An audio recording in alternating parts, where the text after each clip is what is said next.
No niin, onko syönti vaikeaa? Mulla ainakin tuntuu välillä olevan melko vaikeaa tuo syöminen. Tälle päivään on tullut nyt veettyä about 550 grammaa kannaa, varmaan ämpärillinen riisiä, kaikki muut siihen päälle. Ja vaikka reenattua tulee tosi paljon.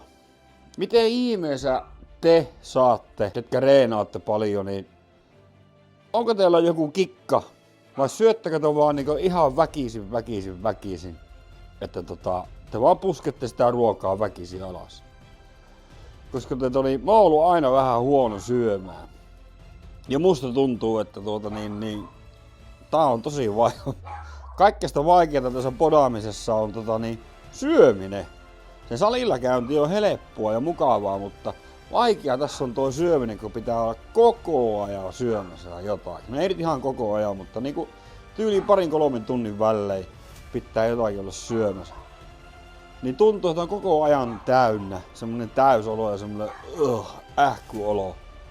Jos teillä on jotakin vinkkejä, tipsejä, niin kertokaa tämmöiselle noviisille toki, että miten te oikein olette tämmöisen pulman ratkaissut. Olisin tosi kiitollinen. Ja hyvää viikonloppua.